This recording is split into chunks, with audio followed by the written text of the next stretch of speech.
Holy People shit, of we're all back. ages, welcome to this episode of the Psychedelic Laundromat. We are here on this Wednesday night. We have opened the laundromat for business for the 12th time this year, and we have gotten some interesting topics throughout the week, not relating to anything and that was going on this week, because not much happened this week, except for a few things I'll talk about after our little topics The today. school shooting. And no, not that one.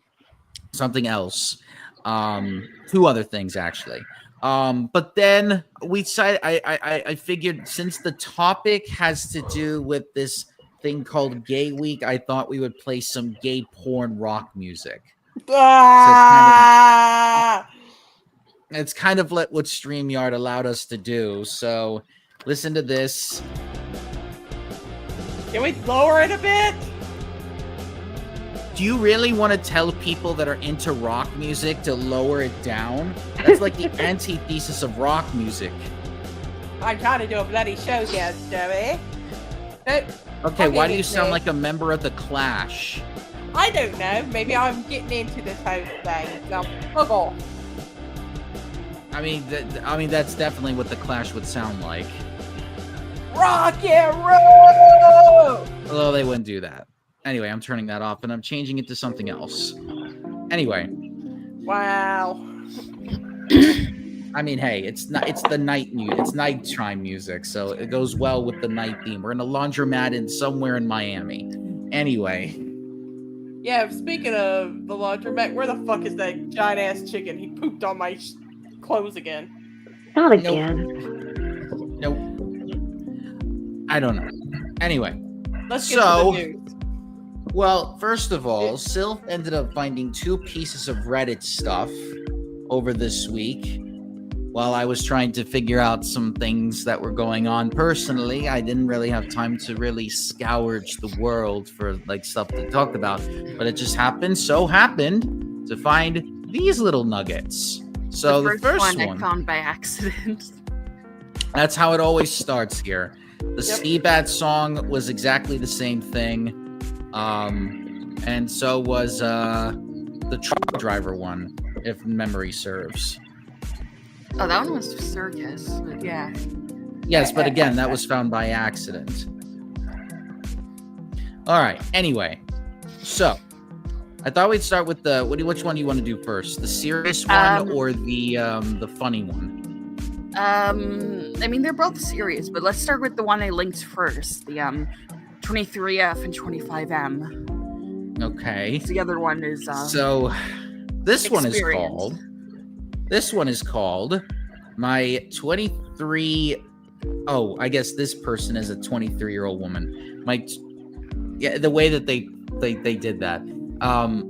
My boyfriend wants to go on an annual gaycation where he becomes gay for a week. Is this normal?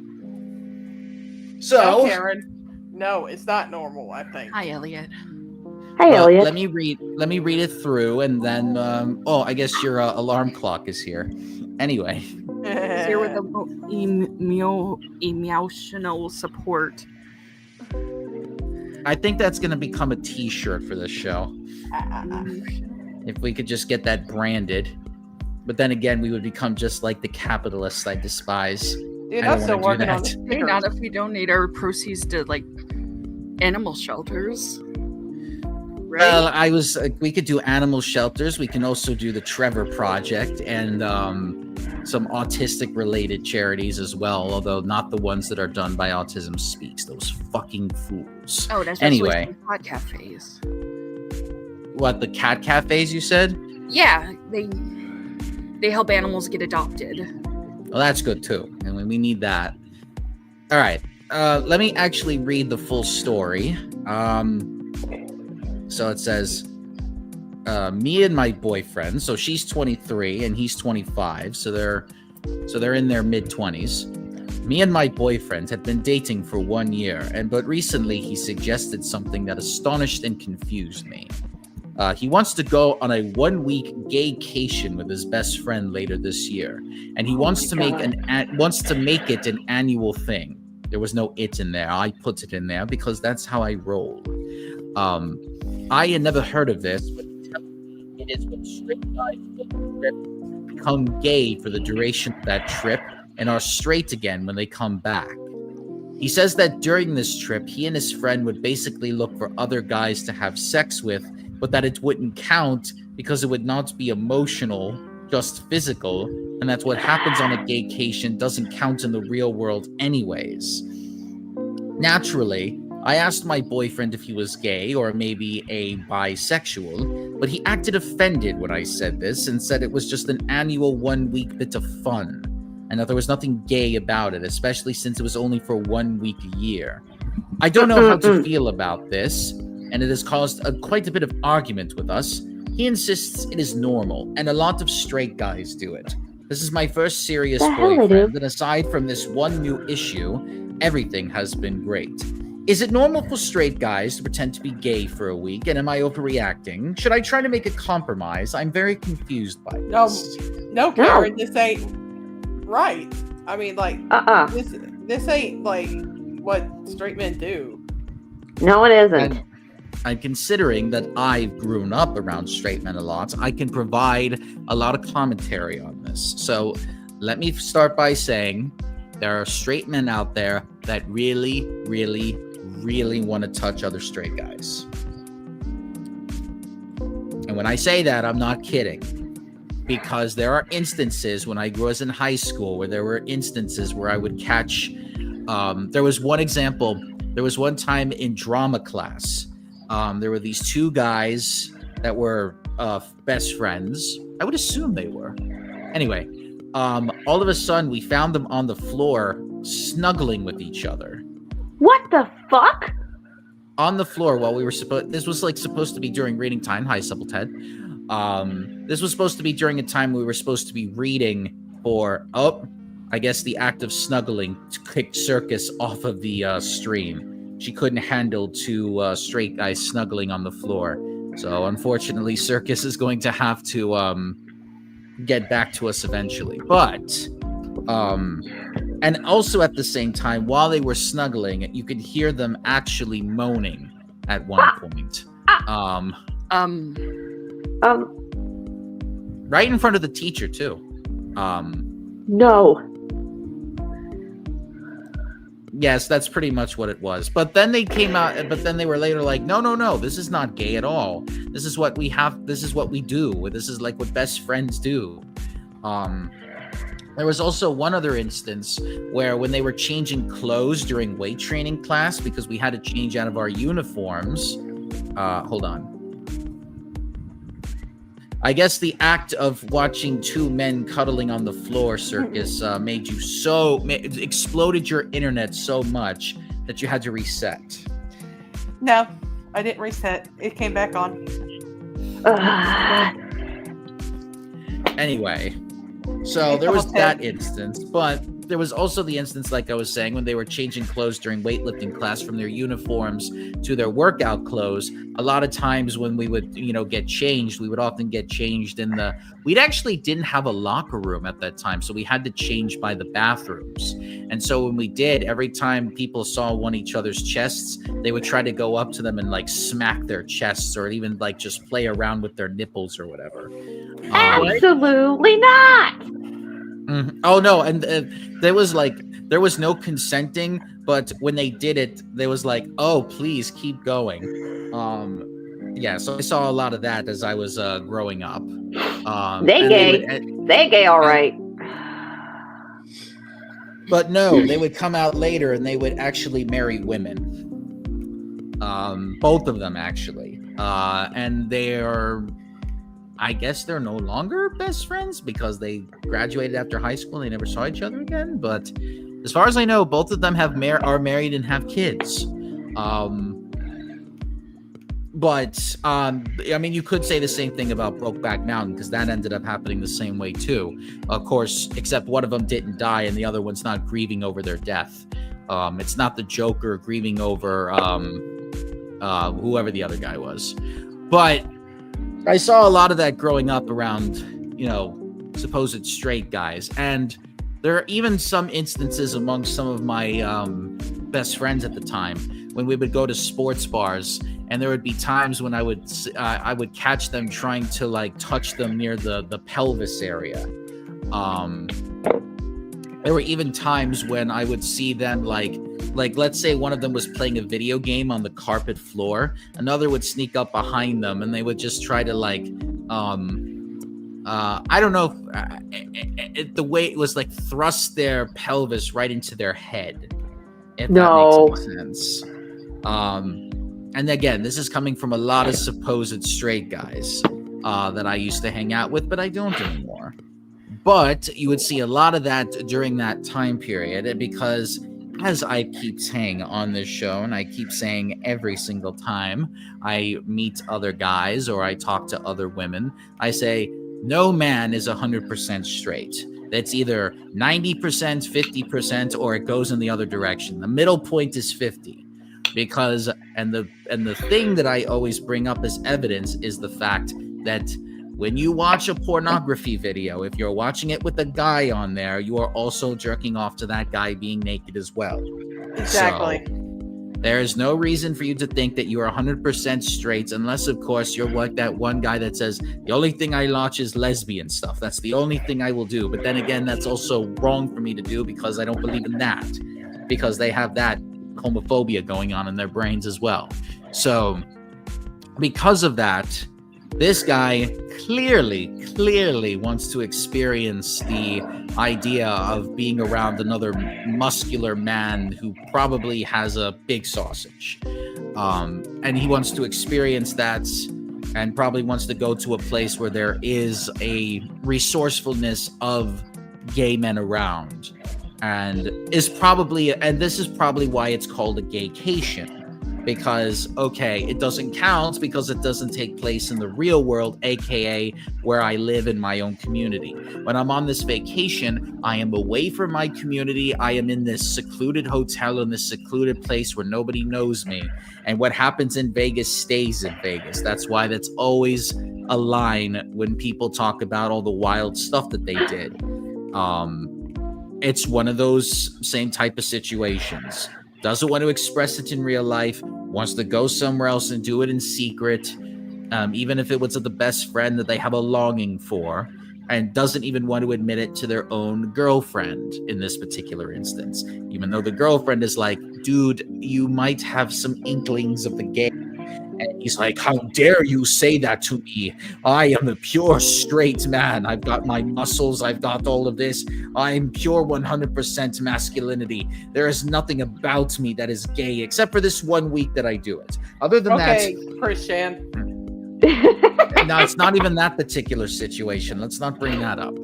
But in this particular instance, this is one of those deals where, again, this is the toxic masculinity issue. There's a lot of men that just don't know how to deal with it.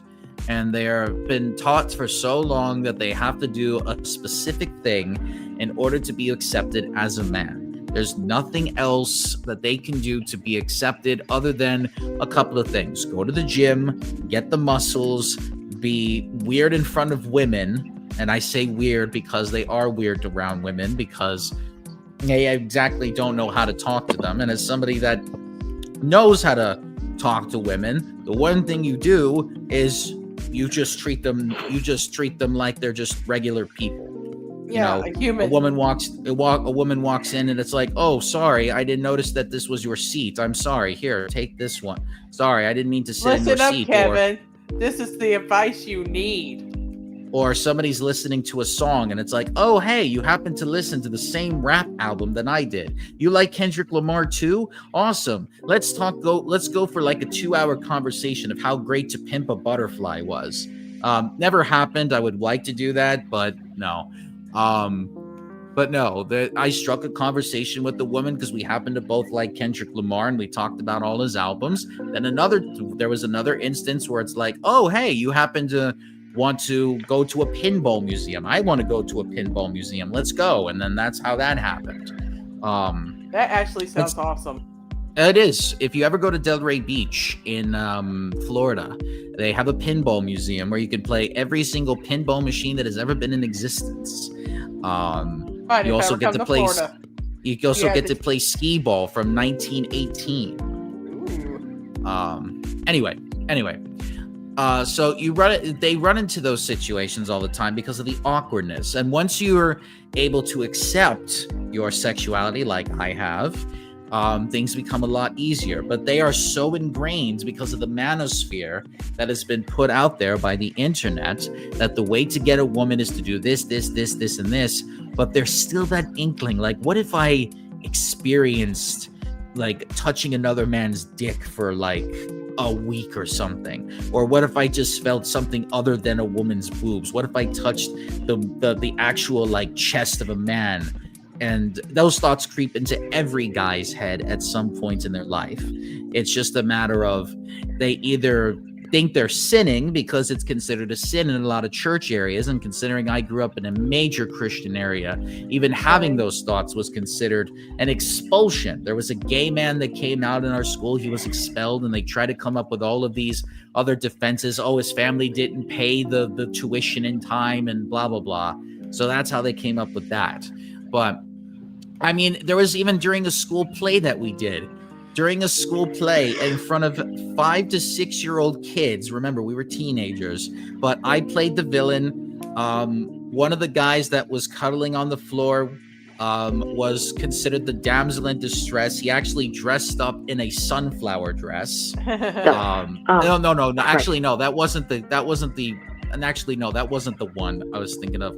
There were two actors that played the damsel in distress, but one of them was the sunflower dress, and the other one was Gwen Stefani from Hollaback Girl. Actually, now that I think about it, it was the Hollaback Girl one that was snuggling on the floor. It wasn't the sunflower dress one. That one was more Mary Poppins. Make up your mind, Dee Dee. I'm trying to remember it. It's been so long ago. Since this story happened. But anyway, so because I had to do both shows. It was an understudy show and it was the main cast. But the villain of the main the understudy just was, let's just say that he was in the bathroom for way too long because no, it's not because he was jerking off. No, it was because he had stomach issues. And instead of just calling an ambulance and saying, look, I'm in so much pain, he just kept it quiet because apparently it's a sin to go to the hospital. Unless you're dying. Anyway. What, is a Christian Scientist church or whatever? No, these were not scientists at all. These were people that saying hospitals are for the weak. You go to a hospital, it's because you're not using your body as a shrine. Your body is a temple. You're not making your body a temple, that type of deal. If you go to a hospital, there's something wrong with you. There ain't nothing wrong to go to a fucking hospital. Anyway, but that was the thing that they kept beating into our heads. So he just kept staying in the bathroom because he didn't want to go to the hospital. Anyway, so he decided not to do the show, so I had to do both shows. The understudy show was the one with the two guys cuddling on the floor, because the second guy that was cuddling, he was the main character that was supposed to kill me, the villain, and the damsel in distress was the other guy he was cuddling with. By the way, we put yes, Sketchity, there is something about the Bible about being healthy. It's called your body is a temple, your body is a shrine. You got to respect your body that way. That's why you see a lot of these Christians that go to the gym and they do all this like CrossFit stuff. That's the reason, because they want to have that shrine body that to be good in front of God. Anyway, so after my character got killed, what ended up happening was these two guys we lost Sylph. Well, we'll get them back. Anyway, what happened was these two guys, after I got killed, my character got killed. They didn't kill me. After what happened was one of them jumped into the other's arms, like literally jumped into one of their arms, and all of a sudden they started imitating humping each other. Fuck. Excuse me. Yes.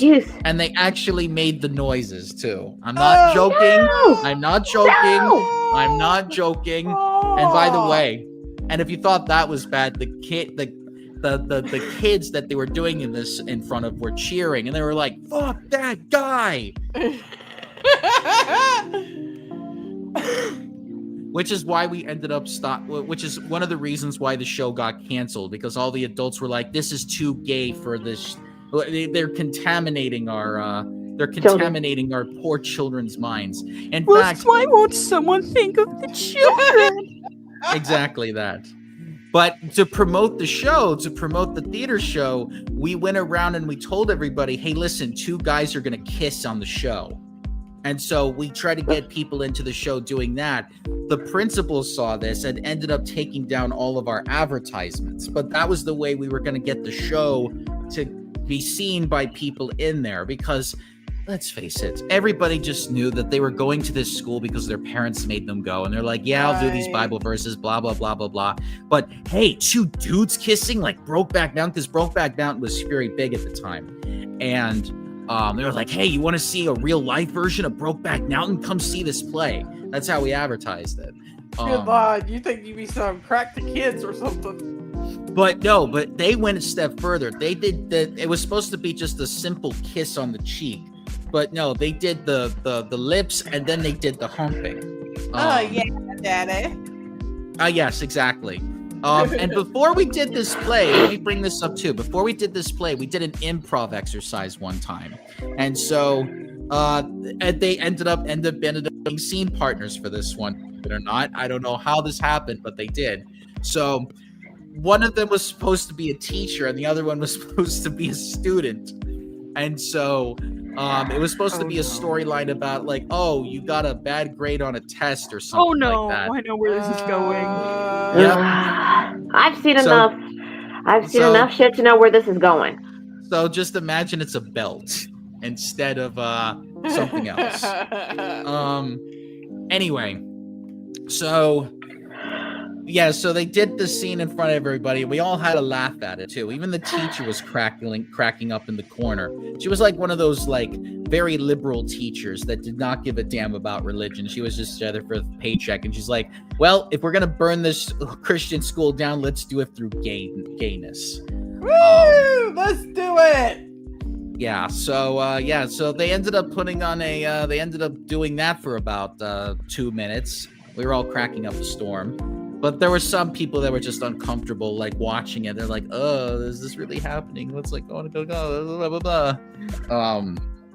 I know a lot of us that weren't homophobic were just like, "Oh my god, they imitated a gay porno so well."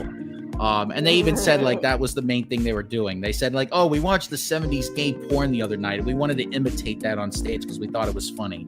And I'm like, wait a minute, you guys watched the 70s gay porn during a weekend? And it's like, yeah, what's the problem with that? I'm like, why didn't you do something modern? Why didn't you do a 70s one? And it's like, well, because the modern ones are so boring. I mean, have you watched the recent gay porno lately? And I'm like, no.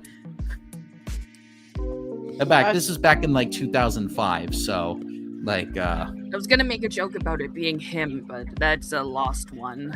It was him. It was the long man the whole time. Oh, God. Oh, sketchy. I meant to go over your things. Some Christians do see CrossFit as a way of suffering, though. Yes, because it's like, oh, the sins that we cause, we have to go through all this pain now. Trust me, I've done CrossFit. It sucks.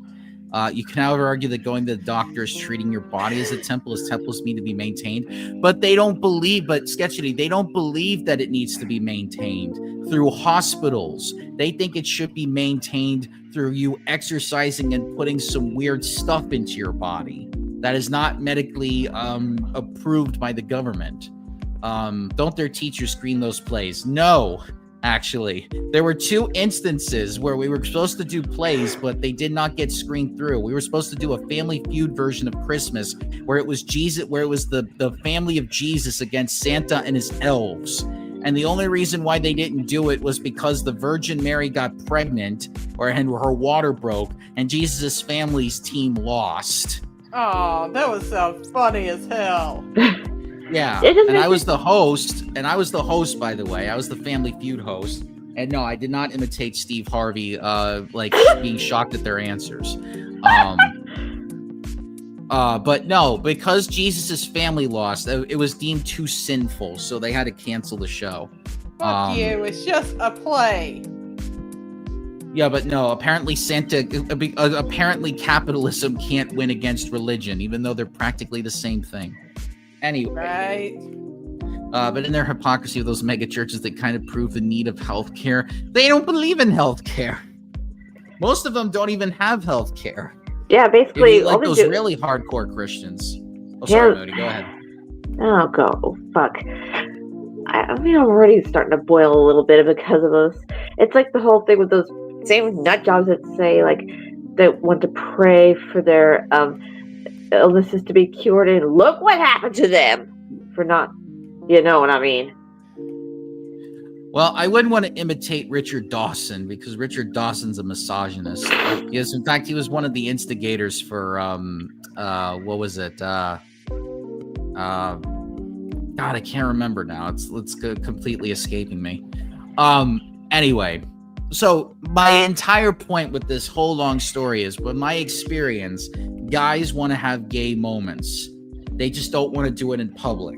They don't want to publicly say it out front, out loud. They want to do it in private where no one can see them, and somebody from an obscure place that they've never been to will keep it a secret. It's kind of like that whole what happens in Vegas stays in Vegas type of deal. So you're dealing with something like that. Because remember, this society makes it so that if you're a guy, you got to be able to maintain that masculine, strong, that toughness, that hyper masculinity where you have to be tough, and you gotta, if you want a good example of this, look at a pro wrestling show, because pro wrestling is a reflection on life. A lot of the storylines that you see in wrestling today is a reflection on society today.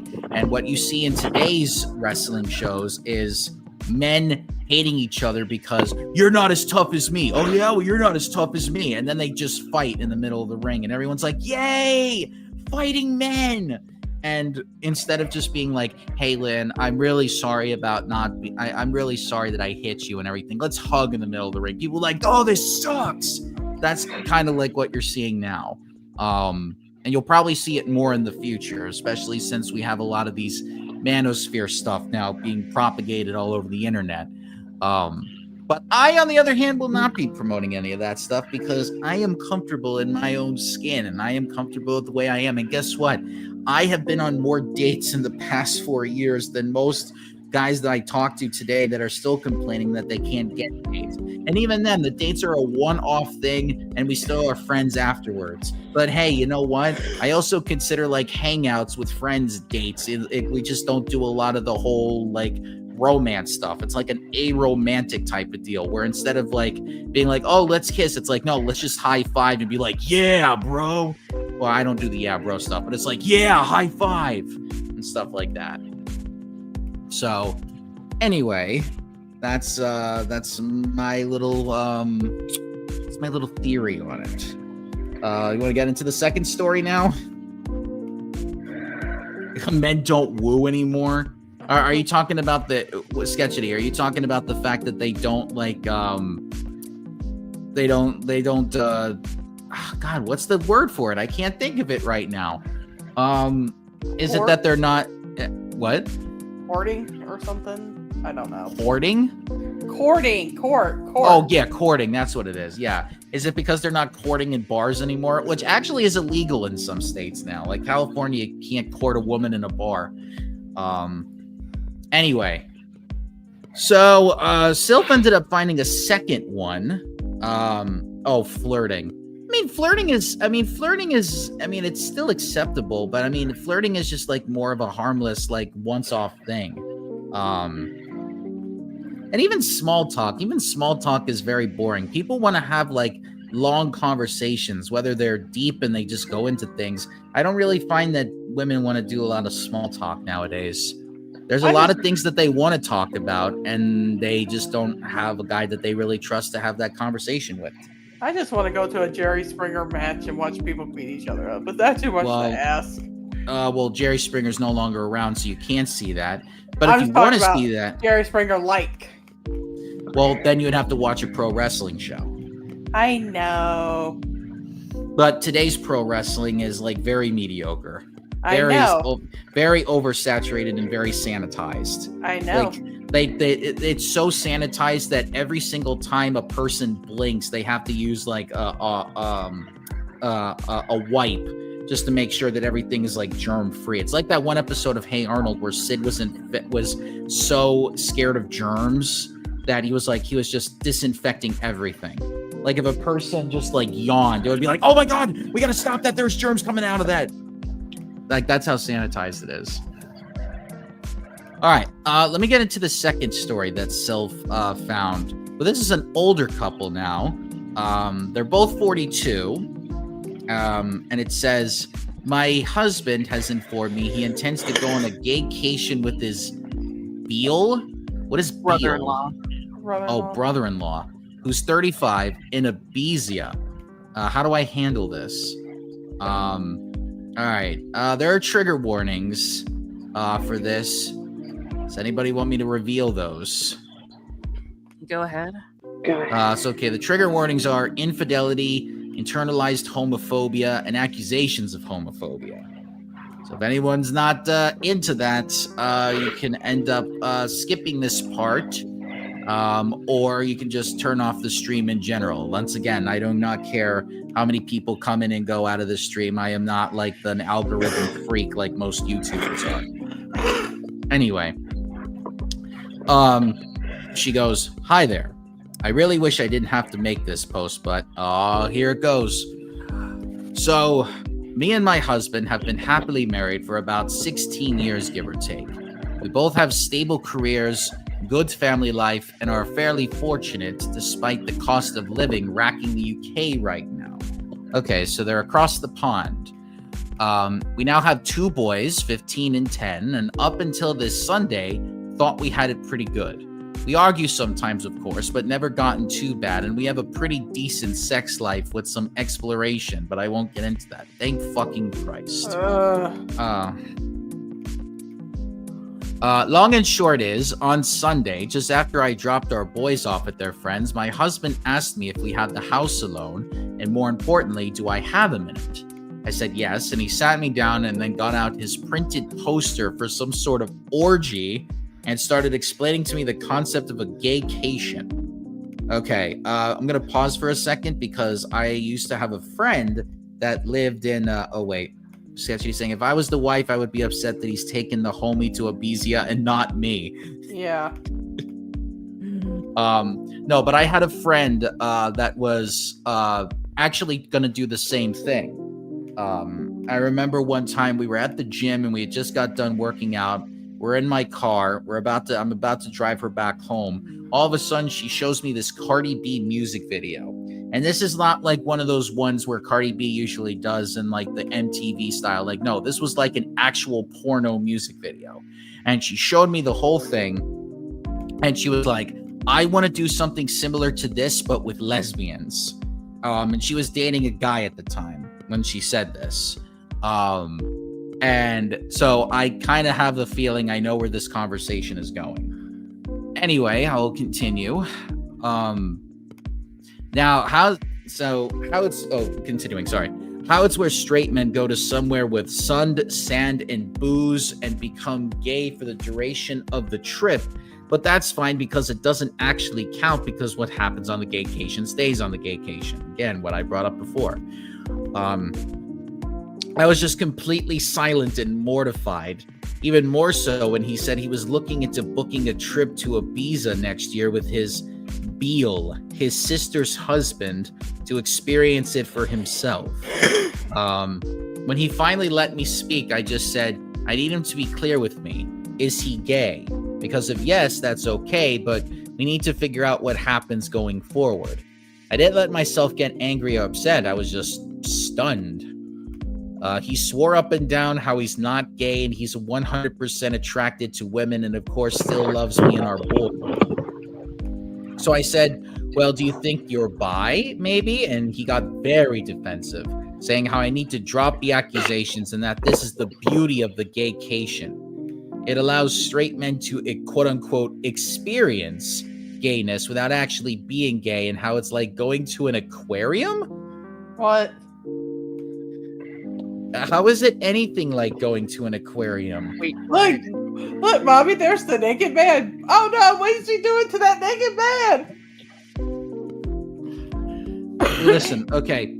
Fortunately for my friend, she was pan, and she said she's willing to fuck anybody. But at the time, But at the time, she was like, I think I'm getting back into girls. And that's where this whole conversation about the gaycation with like a whole bunch of lesbian orgies happened. And she was like, oh, can you tell me where all the lesbian bars are? And I had to explain to her, there is no such thing as a lesbian bar anymore. When the LGBTQ started forming together, they decided to form those bars. She's like, God damn it. Now I got to sit in a bar with a whole bunch of other people that are not lesbians. What happened to the 90s, man? And I said, don't you think it's a lot better that the entire community comes together and enjoys the club? And he's like, no, I want specifically women. And I said, okay, all right, listen, just get yourself, just dump the guy you're with and just get yourself a girlfriend, okay? And if she's an explorer just like you, then you can have all the lesbian orgies you want, okay? And she was like, Explorer. And then she's like, you know what? I'll do just that. And you know what she did? She went over to Washington State and she ended up dating a woman that ended her do that. So she's very happy now. Yay. Sketchy's like, listen, I'm not a race car driver. I drive cars on a racetrack.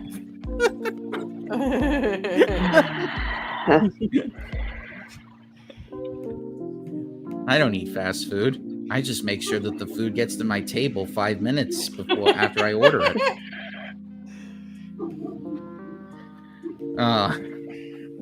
Anyway. And again, he was adamant he doesn't find men's bodies or genitalia exciting at all. But then why the hell you want to fuck it? But because he needs to experience this, apparently. I said, well, I'm really not comfortable because even if he was bi, this would be explicitly cheating on me.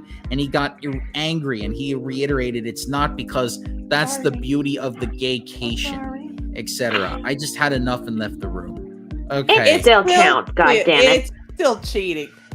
But listen, this is how they promote these things. Remember, this is a promotional thing.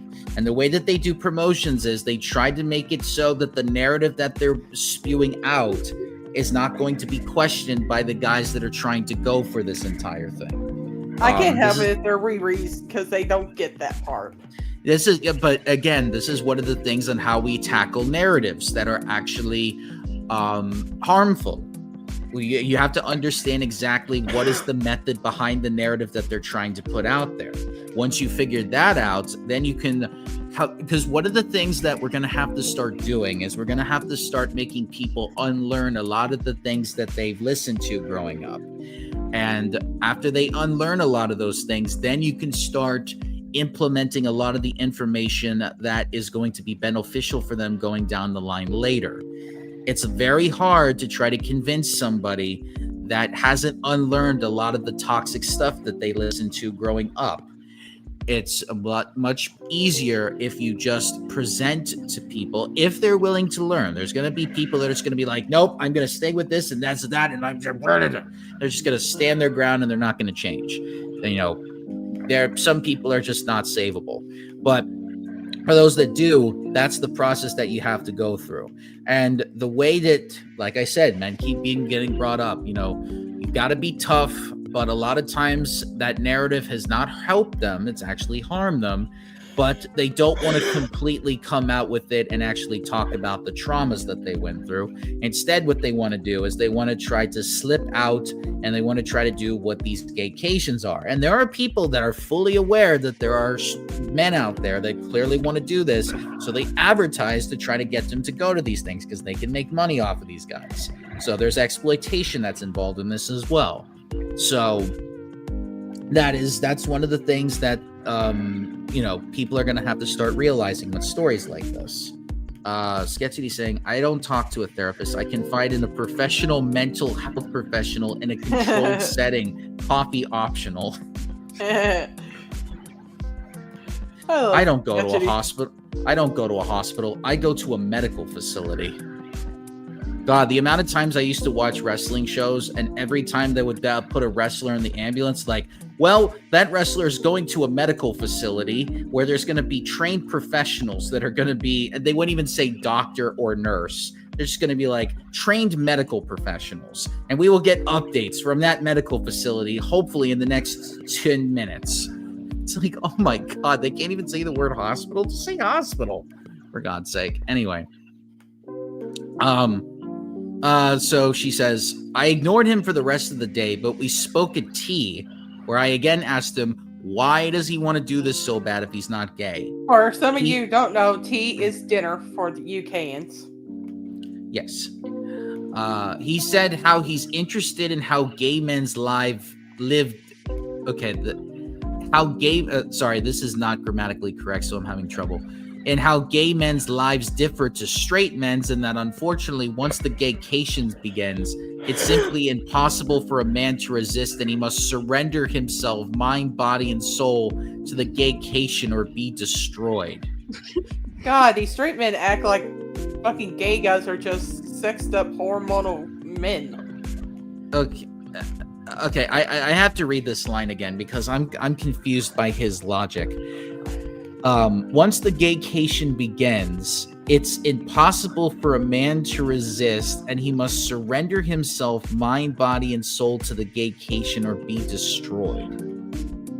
So what, is he saying that if he goes into this gay thing and he ends up liking it so much that it will ultimately destroy him? I guess so. Or is he just plain stupid? In a way, here's what I'm guessing. Here's what I'm guessing here, guys. For what he thinks is once he goes in, he'll end up becoming addicted to it, then he'll end up start questioning his own sexuality. But that's the thing, he's already questioning his sexuality. We already know you're fucking gay. Yeah, I'm just saying, like, it'll be more like an existential crisis on his end. Well, that's what if he's already thinking about this gaycation, he's already trying. He just doesn't want to admit it. Yeah, because he probably had religious parents growing up, tell him it's wrong to stick a dick up in his ass and all that bullshit. Well, one of the big things that they try to preach in Christianity is that anal sex is like the ultimate sin, and that you burn in hell automatically if you put it in the wrong hole. Yeah. Mm-hmm. Okay, I'm gonna keep reading because I can't really put it into words how surreal it was, because he was speaking so matter-of-factly, and he again insists this is a thing that straight men do all the time, and how he's actually doing it a bit late. Well, apparently gaycations are supposed to happen when you're younger. I mean, I guess that's why the guy in his 20s was doing it at that time, and maybe he thinks that he's in his 40s. But that's the thing too. I was reading during the pandemic, I was reading an interesting PowerPoint presentation from the LGBTQ community when it comes to the humanist movement. And a lot of the things that they have said is that a lot of times what you would see in these what you would see in that particular community is that you would see a huge age gap. Like 40-year-old gay men would be dating 20-year-old gay men because of the fact that everything was so closeted, especially back in the 80s through the 2000s. Mm-hmm. You couldn't really come out unless, of course, you were at a bathhouse in San Francisco, or you were in a particular gay community where there were, like, again, local bathhouses, or there were just like local bars in the area where they just had to portray it as such without really advertising it. And so that is how they met up, and that's how they've had sexual encounters, was even if you were 40 and you were hanging out with a 20-year-old, or if it was like the vice versa type of deal. That's the age gap of it. And while that's not acceptable nowadays, it was a good way of understanding the time period and how they were trying to move around and stuff. And so the idea that's like, oh, if I'm 40, I'm not going to find somebody unless they're 40, that kind of defeats that purpose. But again, this is 2024 now, and so there's no excuse for that, that type of thinking anymore. Let me see. I just said to him if he has any love for me that he can't go ahead with this, and if he does, the marriage will be dead. We didn't speak anymore after that. Since then, he's mentioned no more of it, but somehow, and this is what scares me a lot too, that decision genuinely seems to be tearing him up. He didn't go into work on Monday and only went in half a day yesterday because he told him that he just felt too ill, and he just looks distraught every time I see him. I don't really think he's wholly gay, though I can absolutely believe he's bi, but I'd rather we talked about that in a healthy way rather than this incredibly weird denialism around going on a sex holiday to Ibiza. Has anyone known straight guys to do this and come back and then just go back to being straight? The answer is no. Like, surely that can't be a thing that happens. It doesn't. I'm so out of my depth here, and I just don't know how to even initiate the conversation. Well, I mean, you've already initiated it. It's just that the conversation is not going the way that you'd hoped. For the record, I also haven't mentioned it to his sister yet. Oh God, especially if the brother-in-law is involved. I don't know how I'd even break it to her. Thanks for any help. I don't even want to think so. Being able to get out. Okay, edit. Wow, this blew up. This has been incredibly sobering, and I think I've now confirmed what I already knew to be the case. The marriage is dead one way or another. In a way, I was in denial myself about that. I have contacted my sister-in-law, and she had at first screamed at me, calling me a liar, and even insinuated I was trying to steal her husband.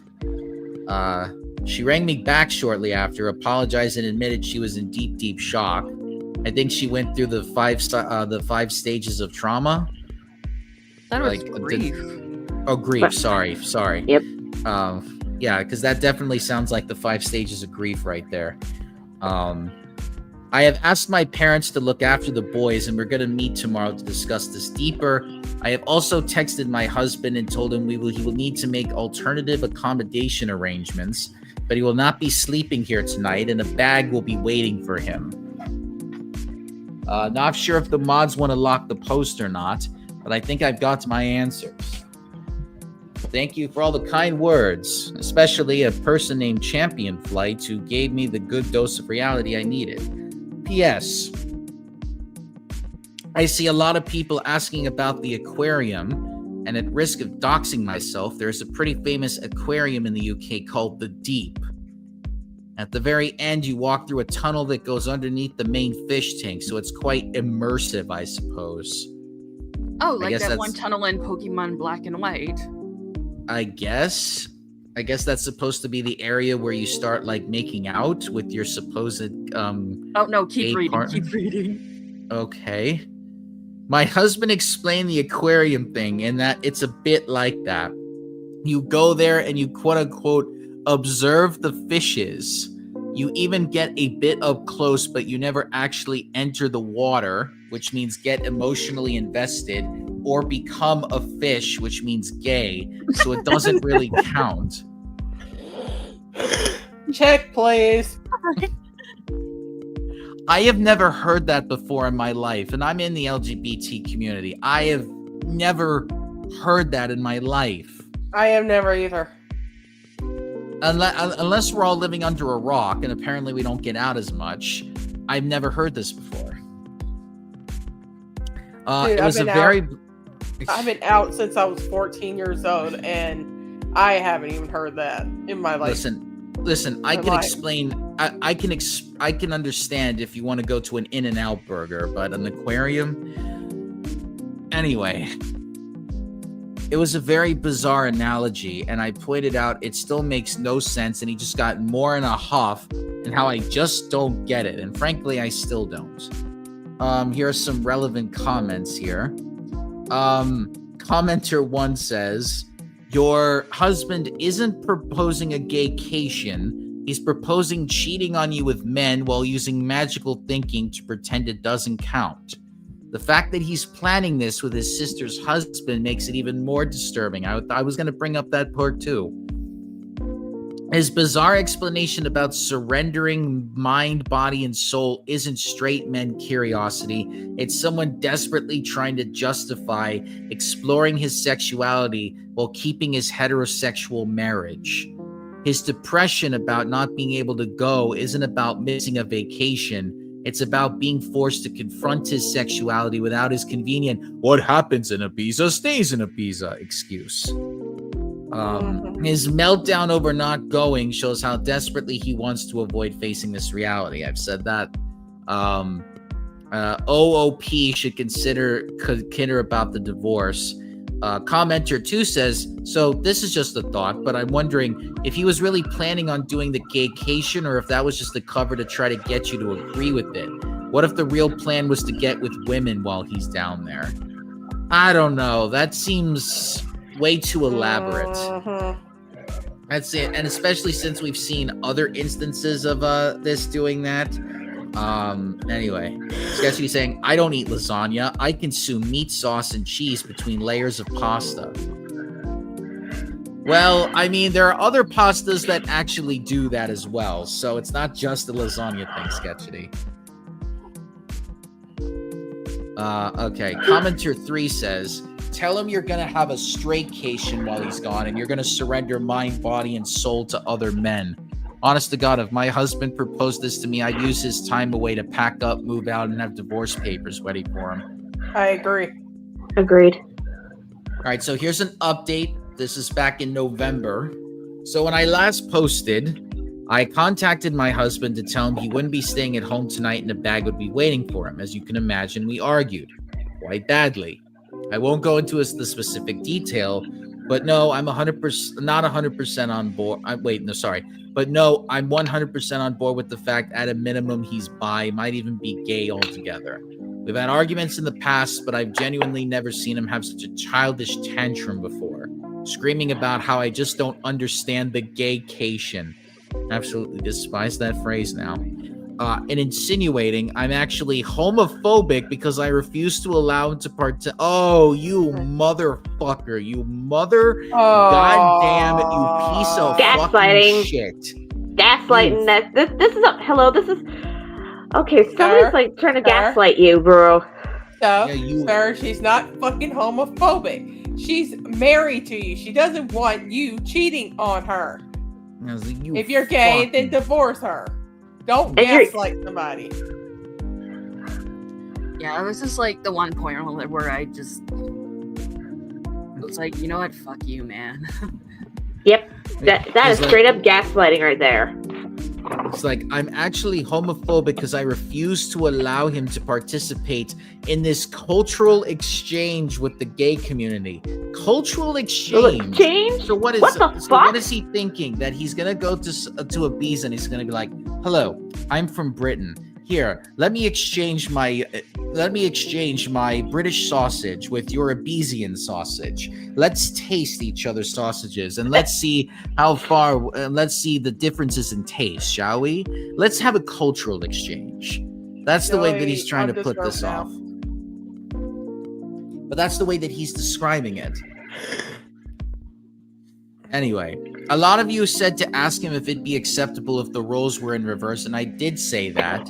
And if I went and slept with other guys during that leak, like fucking clockwork, he was very angry and offended, saying it's different because a gaycation means nothing and blah, blah, blah. What happens in Vegas stays in Vegas. So it doesn't actually count. Whereas I just be straight up cheating. Okay, so we're being misogynistic in this particular instance. Here's Two-Face. Mm-hmm. Well, I turned it around on him. No, but you see what happens in Manchester stays in Manchester. It doesn't mean anything. It doesn't count. It's like bird watching. I love that. Oh, you watch the birds. Maybe you give some birds some bird seed, but you don't become like a bird. Parentheses. I don't know what to compare this to. God. Giving your tater tots to other men. I don't know. Your tater tots basically, like, thinking about that with having your tater tots next to your clam chowder. All right, then. That was brilliant. That was brilliant. I got that. That was so fitting. Oh my god, that was so good on her part. What a comeback. Dude. I don't mean it in that way. Well, I mean, in my case, the whole bird watching thing, I did do that when I was in school, and I had unintentionally ended up watching like a bald eagle or some shit. That's what it feels like to me. Watching a fucking bald eagle take a shit while everybody else is doing the bird watching. Oh gosh, one time I was walking my dog and like there was a bird that was in a tree, like right. I don't know why I'm talking like this, but like. One time I saw this tree and it happened. Hold on, I gotta finish. Like there's this bird, and I was just looking up, and I'm like, "Wow, that's a cool bird." I think it was that was totally Sylph. But anyway, like, But anyway, the bird pooped right in front of me, and it fell on the ground right in front of me, and it almost got hit by it, but I didn't. So yeah. Oh, yikes! My late mother actually ended up getting bird shit in her hair unintentionally. Yeah, it was horrible. How do you know it was unintentionally? What if that bird was like, you know what? I really hate that human down there. Hey, she just had a bad timing, because back when she was still around, she had problems telling for her left from her right. Listen, this is a reason why people in New York eat pigeon. They call it squabs because they just eat pigeons. This is what the hell is that? Goodfellas? No, the one from that's Animaniacs. That's the Animaniacs one. Is the Goodfellas? No, I think it was something else. The Goodfeathers. Yeah, the Goodfeathers. That's what it is. Well, at least you brought up Animaniacs and not South Park. Anyway. You know, I was actually tempted about that whole thing when you guys did the Family Feud thing. It's like that whole Jesus versus Santa thing. See, Joey, you're the one who brought up the South Park. I didn't. No. I said thank goodness that you didn't. Yep. And I was referring to one of the pilots that was actually Jesus versus Santa. Anyway, let me continue on.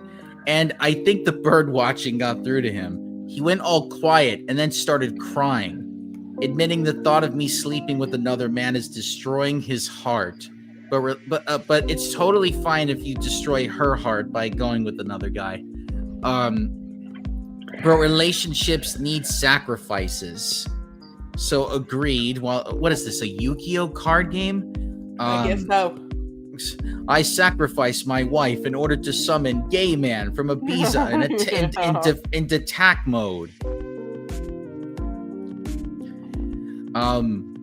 Anyway, so agreed while in tears that when he goes on the gaycation, I'll get 1 week in. Oh, he's like, okay, well, I'll go on the gaycation. She'll get 1 week in Manchester to do whatever she wants. He doesn't want me to, but that's fair in a twisted way, he supposed. So basically did well, if I can sleep with a gay guy, I'll allow you to sleep with whoever you want. I mean, oh yeah, that's going to go over really well. And then she goes, I told him to get out of my house. Thankfully, he left without a fight. I know it's incredibly petty, but I also drained the joint bank account, which is legal in the UK, because I know in America you can't do that. So he couldn't try to use it against me. About an hour later, I got rang up by his mum, my mother-in-law, who just screamed at me about being a cheating, you know what, how I was horrible. What about the kids, etc. When I finally got my composure back, I just said, ask your son about the gaycation. Obviously, at first she got angry, but I said, no, just ask him about the gaycation. He'll explain, but she called me a fucking joke and hung up. Later on, getting into the evening, got another phone call from her in floods of tears. She was very apologetic, and I told her she doesn't need to be the one to apologize. She was so upset, she put the father-in-law on the phone, who, while he sounded calm, I could just sort of tell he was on the warpath. Oh my God. This man literally saw hell. This man literally was like, I am Kratos. The boy needs to learn. Again, very apologetic and said he overheard that phrase, asked my husband, and husband initially said, no, it's nothing, before explaining how it's a modern thing men like to do. And then gave him the same spiel about how what happens on the Vegas stays in Vegas. How a man must surrender to the gaycation. Oh, God. Phil just said they told him to leave or they call the police. Oh, don't do that. But there's one thing I will. Bit of an overreaction there. Yeah, I still, even if it's an overreaction, I say don't go that far. You know, there's people out there that get killed when they do that. Don't care where he goes, but he wasn't staying there. Husband tried to call me while I was on the phone, but I just ignored it. And Phil just said He was so sorry for me, and they have in my corner in this. So that's one thing. Told them to be there for their daughter because it sounds like Beal is involved. Husband didn't tell them that. And Phil just said he had to go because he was so angry. Got a text from my husband after the phone call, which was all weirdly rambly, saying about how I'd abused the gaycation to destroy his marriage and destroy his life. Oh my God. The hell? And again insinuated and his parents was homophobic for doing such a thing. I can kind of see the reason for the parents, but not so much OP. Ugh. Told him we'll talk when he grows up and blocked his number. I took a day off, worked myself to have the locks changed this morning, so that's 500 pounds gone, but whatever. At least I know he won't be coming back. I'm gonna look into how to proceed with a divorce and then we'll move from there. Oh, of course, there's also the brother-in-law. So I haven't yet met with Syl. She was in such a state and has taken this far worse than I have for reasons that'll be clear soon. We're going to maybe try tomorrow, but we did talk over the phone and I eavesdropped on the conversation with her husband where she put her phone on speaker and I went on mute. Her husband got home earlier. She made him come home, told him there was an emergency and just said to him, "Can you please explain what a gaycation is?" She told me afterwards she was praying he'd look confused or just be like, "What?" or anything like that. What is that in the background? Sorry, my phone's going off. Oh my gosh. You are popular tonight. I know. But instead he just sat her down and explained that a gaycation is a new thing where straight men go to gay hotspots and participate in gay sex acts, but it doesn't count because there's no investment. What is he, a stockbroker? Damn. And because what happens on Vegas, oh my God, they keep using the same goddamn Vegas line. Take a shot every time that brought up, you know. Nah, we all be dead by the end of this. He said it's like writing down angry thoughts and putting them in a drawer. Oh, so it's like journaling then. You're talking about journaling. You never have to see them again. Whole time Syl is in tears as he just calmly bats off the same points my husband did. Oh my God, they're in a fucking cult. They're in a cult. Mm-hmm. This is cult behavior. This is cult shit. Off the same points my husband did about how it doesn't count, that he even did the whole "it's impossible to resist, you must be surrendered or be destroyed" shit. This is a fucking cult. I seriously think there must be speaking to a dominatrix or something. Are there even... Yes, there are male doms out there. I was guessing on this one. Oh, what? Hold on. I haven't checked any of the comments yet. This is an expensive way to hire a sex worker to cheat on. So just go to Only... actually, no, this is 2024. I keep thinking it's 2004 for some reason. Just go to OnlyFans. Once the divorce is over, just go on OnlyFans. Because right now, if you try to go on any porn sites, you now got to upload your driver's license. Right. Yikes. Yeah, because nowadays, because all the state governments are like, well, we're trying to put a ban on porn. So in order to do that, we have to make sure that people post their licenses online so that they can keep track of it. Does that count for like the UK where this takes place, or? Wait, no, you need a license for porn too there. I don't know. I don't know about the UK, but I know here. I know here they're doing that. Yeah, I know here they're doing that. So I'm saying, like, if you don't want to post your personal stuff on, like, you know, that type of websites, just support OnlyFans sex workers as much as you can. That's going to be the one thing, because that actually helps them individually so they don't get exploited by these production companies. Even though OnlyFans is also an exploitive place, but it's a lot less exploitive than these production companies, because they're in control of their own content.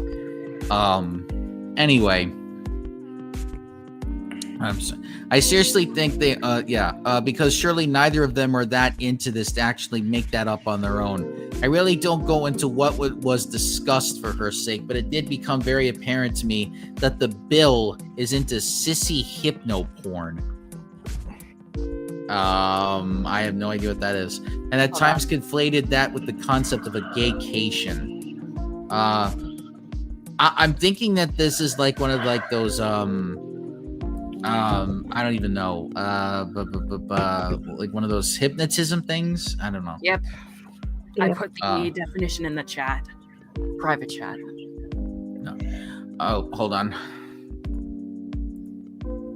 Sissy hypno is a form of porn which purports to hypnotically persuade the person into self-feminization. Okay. Let's see. Oh, this is the UK. He can go to a gay bar, buy a guy a drink, and go from there. The fact that states want you to upload your driver's license online to use a website. This sounds like manosphere rhetoric. I don't know. I don't even see manospheres talking about that type of stuff. I've never heard of gaycations before. In fact, they try to stay away from that stuff. But again, it's a cult.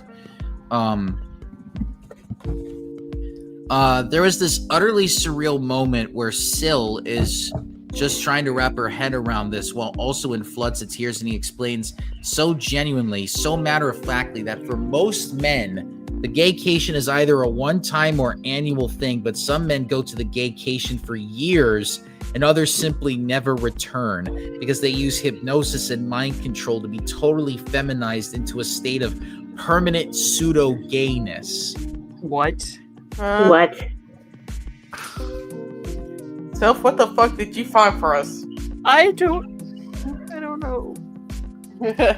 But what are these people smoking though? I don't it's know. a cult. No. This is not anything smoking. There's no smoking involved. It is a full-blown religious cult. Except, oh god, gaycation is there's a gay religious cult out there. I'm gonna look this up now. Jesus, that's real. Right now, people are already starting to drink the Kool-Aid. No. She said in disbelief, surely if you're taking it up the ass willingly because you want to, that makes you gay. And he said, no, because that's the beauty of the gaycation. You could do all this gay stuff, but you don't interact with the wider gay life experience. But having sex is part of the gay life experience. Dude, just it's the fucking thing! Dude, just go to a glory hole if you don't want to interact with a gay guy. Right. I mean, if anybody has ever listened to a Lil Nas X Call Me By Your Name song, it's literally one of the things he talks about. He wants to have sex on a plane with his partner. He literally talks about that. She asked him if the sissy stuff is what he wanted, and he said, not on a long-term basis, and was adamant this is something all straight men do, but she wouldn't get it because she's a woman. Okay, so a woman apparently can't be gay then. I was thinking more of like in the internalized homophobia or whatever. I don't know. Oh, I mean, that's also that too. It's like a mix of misogyny and homophobia too. Then there were more insinuations of homophobia. Well, that marriage is dead too, I suppose. Something makes me think, what happens if these two end up God damn it. Just getting better people after this.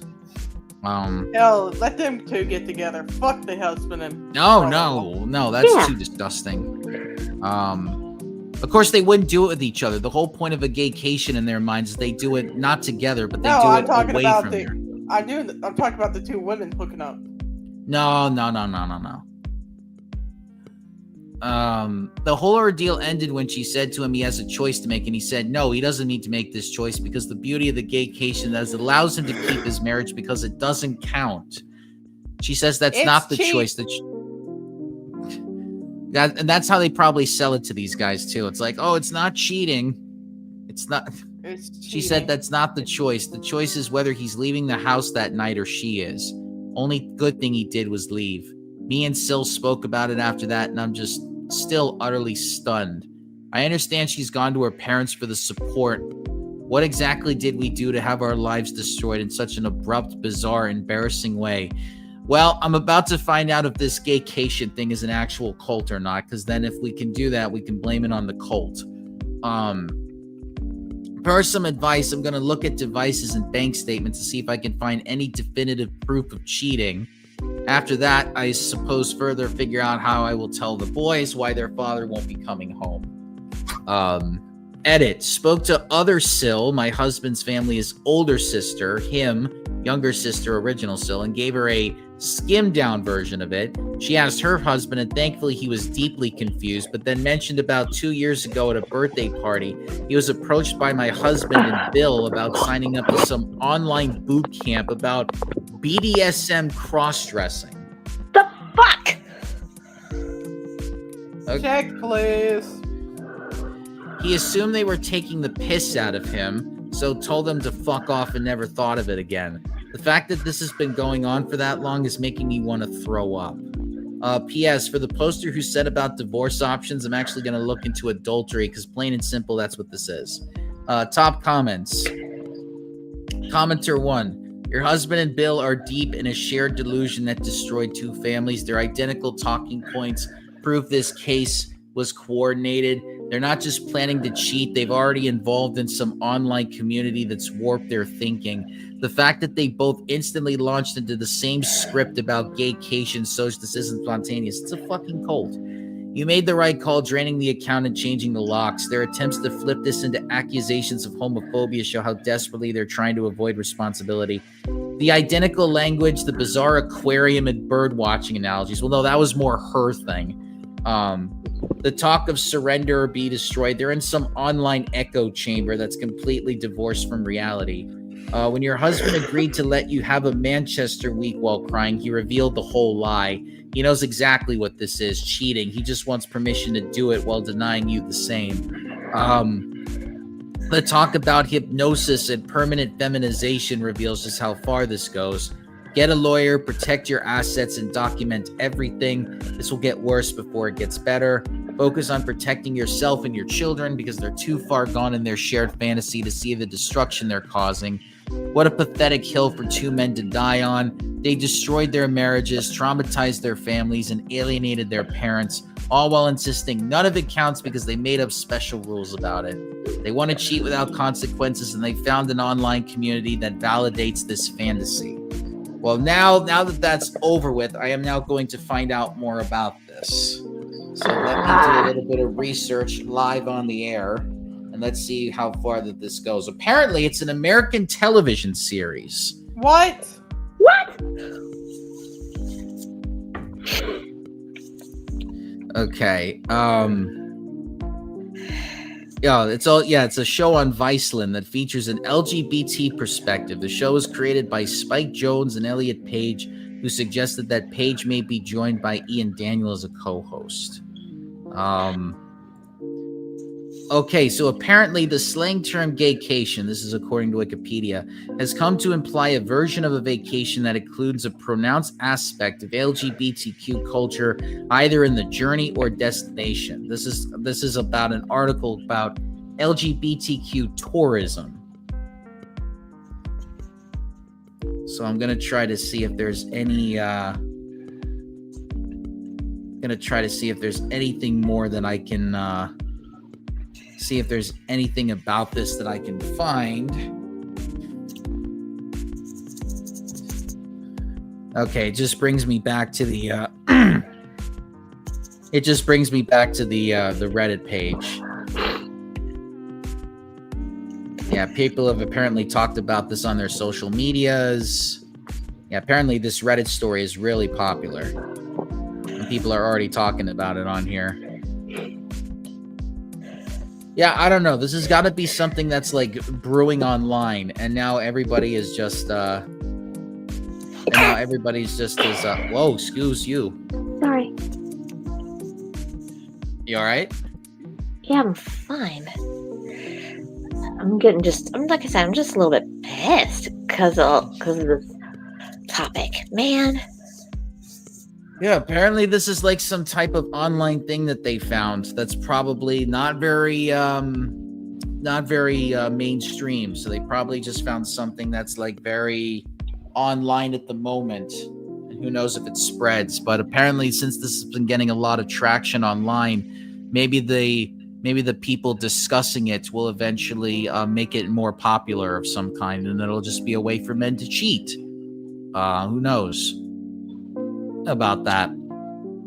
And instead of just addressing it head on, instead of just addressing their problems and saying, "Listen, I may be gay fully, or I may be bi, and I didn't even realize it." I want a DoorDash-cation where I just lay in bed and order DoorDash and watch a bunch of movies. Can I do that? How dare you be offensive to pizza deliveries? That's the thing. I ate too much pizza last month. Now I want DoorDash. Oh God! Now I'm thinking of the sausage factory from Rocko's Modern Life. It's like, you ate all these sausage and now you want to eat pizza. We love sausage. All right, Mac, what did I miss? We're talking about DoorDash-cation, and then next you know it's Rocko's Modern Life here. All right, hold on. I gotta make sure this isn't gonna. All right, cool. It's plugged in. Well, so yeah, that's that story. Those are the two things that Syl found over the week. Yeah, so apparently if this starts getting more traction after people start talking about this more, then we're going to be probably going to be going over it again, especially if more men are being like, I don't want to be gay. I don't want to be gay. I just want to be able to do it in secret and not tell anybody. Well, I'll tell my partner, because I need to get this out. Not that kind of way, but I just really need to explore it. But what the fuck is... Hold on a sec. Why is Google Chrome ass? I don't know. What about it is ass? All right, so I was scrolling up, and part of the window was still there, but like the other half of the screen was moving, like was acting like I was scrolling. I don't know how else to describe it. I have no clue. Maybe your computer is doing the. No, it doesn't. It hasn't done that on the other browser. It's just on Chrome so far.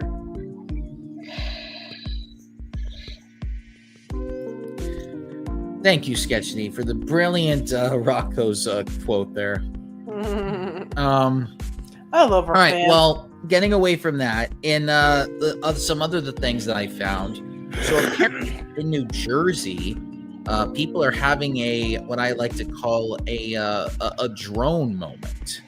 Yeah, I've heard about that. Yeah, so it's like, oh my God, there are drones out there, and it's gotta be them aliens. Gotta be them aliens. Calm down, Romeo. We're supposed to go to the tailgate party now. Actually, there is a southern part of New Jersey that is like very country. It's not like the Jersey Shore that everybody thinks New Jersey is. That's basically just New York. They just don't want to call it New York. But there's like if you go like closer near Philadelphia, there's like the southern like version of New Jerseyans. We're like, we live out in the country and we just don't like them. We don't like them drones going all over our places. That thing's spying on me. Juliet, I'll tell you right now, your Prince boyfriend that's the high school quarterback may not be using his drone to spy on me. Or spy on us when we try to get out of here and we move to Philadelphia. Oh, Romeo, we all know Prince don't fly a drone. That's his daddy drone. He's trying to catch you stealing moonshine. His moonshine? Yeah. He's a quarterback. He can't be drinking alcohol. His daddy's mess up his game. No, his daddy's selling the moonshine. He's trying to catch you for stealing it. Oh, no. This is going to end badly, Juliet. This will just be like the real life tragedy in Rome. Or Verona, I think it was. Yeah, it was Verona. What am I thinking? Shakespeare, I used to read a lot of it, and I'm getting my countries and plays wrong. Yeah, it's just like this whole drone thing is ridiculous because people are thinking like, oh my God, there's aliens spying on us, or it's like the government spying on us and stuff. I'm like, yeah, they're spying on you, but it's not through drones, okay? It's through personal information. As Edward Snowden whistleblowed back about 10 years ago. Mm-hmm. So yeah, this whole drone thing, I'm like, nah, no. But speaking of other types of robots, so the Game Awards happened last week, and so Astrobot won Game of the Year. And it made everybody on Twitter pissed off. I should say everyone. I shouldn't say everyone, because it was kind of like a mixed bag. There were people that loved it and there was people that hated it. Listen, I don't have a PlayStation, so I don't know what Astrobot is like, and I was trying to look at like why people were so upset that it won, and I think it's just mostly because it's just not their preferred style of game. Because the thing with video gamers is, and I just keep finding this out, like they're just like so much brand loyalty nowadays. Like it's like if their particular game didn't win, it's like how dare it's like a competition now. And I'm like, guys, you do realize that this award ceremony is backed up by an entire corporation, right? It's not like the end all be all of what makes the best game ever. And there's like, no, this is like the standard that is set. And if my game doesn't get through, then I'm going to bash the other game that got it. It's like, okay, so you're basically just like every person that watches the Oscars when they get upset when their movie doesn't get. And it's like when the Oscars used to, I mean, the Oscars still go on. I don't watch it anymore, but it's like when the Oscars used to be like the Super Bowl for movies, and everybody was placing bets on which movie would win Best Picture. And when their one didn't win, it's like, God damn it! Well, how come that? Or no, they actually used to go even further. They used to make predictions about which movie, and when their Marvel movie didn't get picked, it's like, why did Black Panther and not Iron Man get in there? Why is it Black Panther gets recognized, but not like Iron Man 3? Or something like that, or how come it's not Infinity War? You know what I mean? So it's kind of like that, and then they get upset because their game didn't win. Yeah. I'm sure it's going to be great for Sony, because then Sony's going to go around saying like, "Oh, we got Game of the Year. Now you can buy our products," because that only works on PlayStation 5 now. So, so there's that. Yeah, I would say that I'm more Nintendo, because Nintendo is just a better company overall. Those are the games. Yeah, in terms of games, yeah, and they treat their employees better. I'm just too broke to be part of a brand loyalty. Oh, let's see what Sketch is saying here. I think modern gamers are so used to first-person shooters and realistic graphics to be seen as the golden standard for gaming.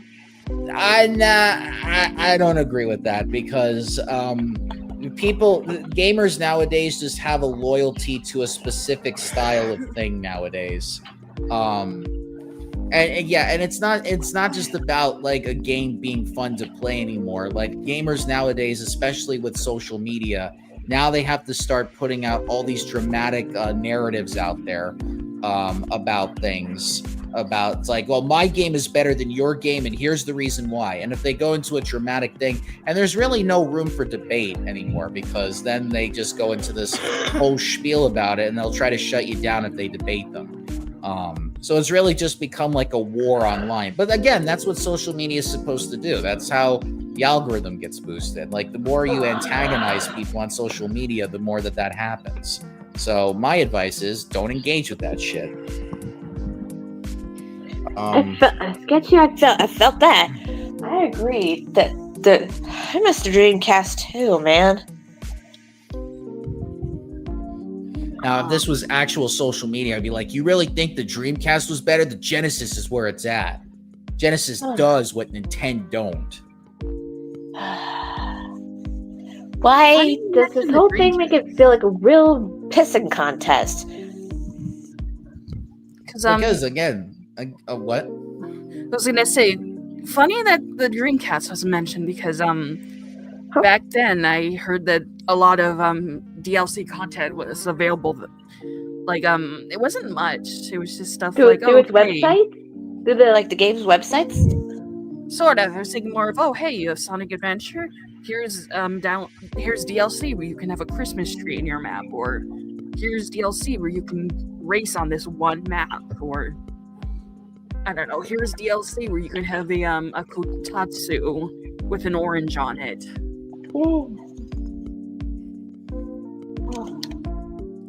I just thought there was. Oh wait, no. Oh, you have Sonic Adventure 2. Here's some DLC costumes. And by the way, speaking of Sonic, last week I lied. The movie didn't come out last week, and it comes out this weekend. I'm seeing it on Sunday, so I'll be able to let you know how it is. Have you seen the parody posters that they've made? Oh, no, yeah. I've stayed away from the trailer and I've stayed away from the posters. I was gonna say the posters don't really. It's parodies of Christmas movies. Yeah. And I've heard there's DLC for Shadow Generations based on the game, on the movie. So I'm like, well, good thing I'm gonna actually buy Shadow Generations soon, because I just got a big gift card for Christmas. One day, Sketchy says, one day I hope to find a way to play Skies of Arcadia. I was able to play Crazy Taxi a few years ago at a gaming bar. Ooh. Also Space Channel 5. Oh god, if they could put Crazy Taxi on the Switch, I would play that on here forever. That was like one of my favorite. So like one of my favorite Sega games, especially with the soundtrack being so pro-punk. Yeah, but that's really all the stories that I was able to scroll through this week, because there really wasn't much that happened this week, so there wasn't really anything to really talk about besides the stuff that Sylph brought up. But yeah, for the holidays, it's going to be interesting this year, because for Decemberween, we're doing like this big Decemberween Eve event. My sister decided to make a food for 40 people. Oh, yeah. Which is ambitious, because she's actually going on a road trip the next day, Decemberween Day. Does your sister have a death wish? I don't know, but she's making so much food. She's making baked ziti, meatballs, eggplant parmesan, all of these things, and she's trying to figure out, well, how many portions of meatballs should I make for 40 people? I was like, holy shit. She's gonna, and she's doing this all on her own, by the way. I don't think my brother-in-law's getting involved. I don't think my niece and nephew are getting involved. Dude! They know once they step in that kitchen, she's gonna be biting some heads off. No, she practically ruined last Decemberween's meal, because she was telling my folks how to cook steak. Thankfully, I had meatballs at the ready, so I'm like, ooh, I'll just eat meatballs for Decemberween dinner. But no, she's going in like full bore this year with the Eve stuff, and I'm like, oh my god, she's gonna probably die. Okay, I don't want that to happen. But then ravioli on Decemberween Day, so I'm thankful for that. And who knows about New Year's? New Year's is my favorite holiday, and I'm trying to see if my date wants to do anything for New Year's this year.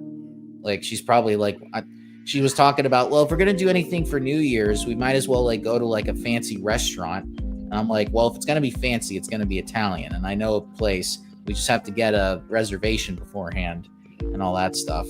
So hopefully that goes well. Wait a minute. Mr. Beast managed to rent out the pyramids. Are we talking about a pyramid scheme? No, like the actual pyramids up in Egypt. I don't know that for a fact, though. And it wouldn't surprise me if it was true, because I'm sure Egypt would love to get their hands on Mr. Beast. Be like, hey, come to our country and just like, become like the pharaoh for a day. And then a Tem from Yu-Gi-Oh gets pissed, and it's like, I summon Slifer, the Sky Dragon. Attack Mr. Beast. And he goes like, oh, you want to talk about beast? Well, I summon Gazelle, the flying mythical beast. God this is what damn a real it. beast looks like. There's a golf. Oh, yeah, of course they have golf courses near the pyramid. That's how they get their business.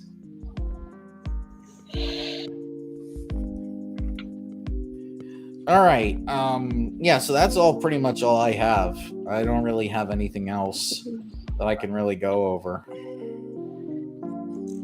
I'm just here. I'm just here too. After all, I am Circus. The what the fuck is going on here? The 4th. Yeah, because Circus is trying to promote her circus show, and she ran out of acts, so she's just like trying to pull all the spectacle. Be like, this show's gonna be great. I'm not gonna tell you what it is, but it's gonna be great. I love cannibals.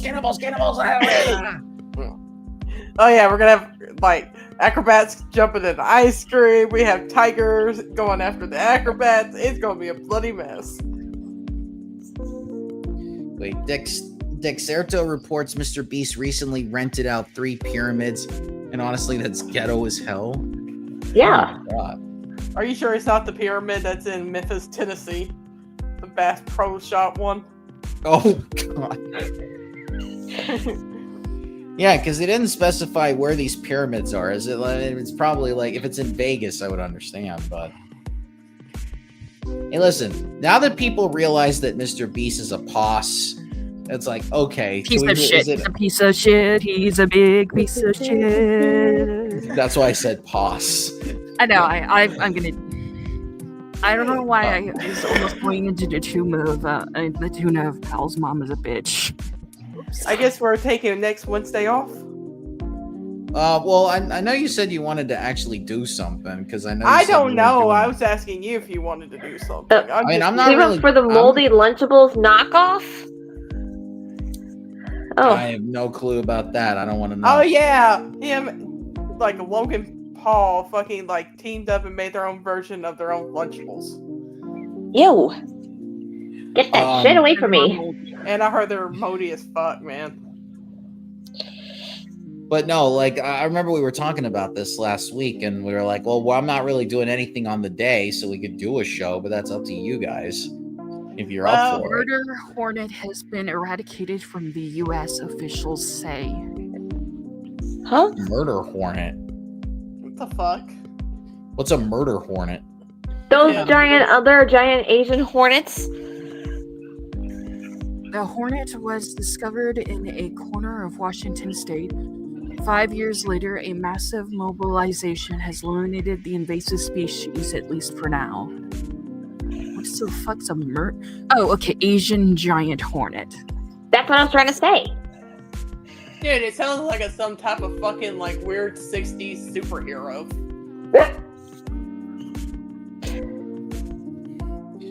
You've been hating on Mr. Beast? I mean, yeah. I mean, I knew that he was problematic when he was like extremely popular. Like I'm pointless. Like, oh, I don't like him because he doesn't tie his shoes correct. Oh no, there's like legitimate reason to like not. There's legitimate reason to, at best, be skeptical. Fucking, why can't I talk? Skeptical. Cautious, wary of it. Yeah, that's what I was trying to say. Yeah, I remember when the Young Turks were like, "Oh, we got to defend Mr. Beast because he's actually helping people out, like with their blindness or whatever." It's like, no, he's he ain't. Exploiting. Well, I mean, he was, but people like were bringing up the fact, like, he's exploiting these blind people, and then the Young Turks were like, "Shut the fuck up! I don't care about the exploitation stuff. He's actually helping them. Put your communist book down." And I was like, wow, these people just don't really like the fact that, leftists like to call out somebody for their exploitation. Didn't someone from the Young Turks spit on someone else? Oh, that I've never heard. I mean, I know that I know that there's a lot of bullshit with them right now, but I know that there are some really fucked up things that they have said in the past. Like, there's an entire video where it's them just saying the N-word for 5 minutes. Oh, no. And then one of them talked to, and I won't even go into the other thing that one of the hosts brought up. Wait, Mr. Beast, Psy, and Logan Paul teamed up for an alternative to... Oh, by the way, Logan Paul's officially a WWE wrestler now. Oh, no! Yeah, he recently just did a press conference. He came out of retirement, and then he got to make this announcement like, yes, I am going to be a pro wrestler on Monday Night Raw when it moves to Netflix on January. Well, he's going to get his ass kicked. Well, remember, no, pro wrestling is scripted, so they're going to script him to win the matches, like they've been doing for the past 3 years. And he also is, and he's also using WWE to sell his Prime drinks. So on the corner of the ring, there is an entire display of the Prime drinks. And every time like the wrestlers are outside the ring, you can see the Prime drinks right there. And that's a way to get people to buy his crappy drinks. Which if you go to Costco, there's a bunch of them on the shelf. Nobody is even buying them. But they have the Prime logo in the middle of the ring. So every time you see a wrestler like do a suplex off the top rope, they're immediately falling on the Prime logo. And it's like, oh hey, while the wrestlers are down and they're selling the fact that they're hurt, Prime, drink Prime. That's the whole thing that they're doing right now with Logan Paul. I don't drink that. Oh no, because they actually got in trouble because it wasn't approved by the FDA, and Logan Paul's like, my drink doesn't have to be approved by the FDA. I'm trying to make money, damn it. And so WWE was willing to. He was like, yeah, we don't care about the FDA. We'll just sell your drinks regardless. Import the little meme. We want money. Yeah, well, yeah. There's even talks that Logan Paul's going to end up becoming world champion. Like they're gonna write it so that Logan Paul ends up becoming world champion at like their biggest event, let's just call WrestleMania. So there's all these rumors going around that Logan Paul's gonna be like on a bunch of these talk shows with like the world title and stuff, and he's gonna be going around like the wrestling circuit with all the interviews talking about like, oh yes, Logan Paul, a guy who has extremely been problematic throughout the course of his life, and we've even talked about it on the show under a different name, but it's like, oh hey, now he's the world champion.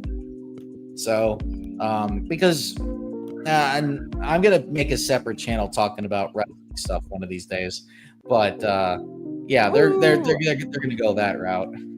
I will join. Okay.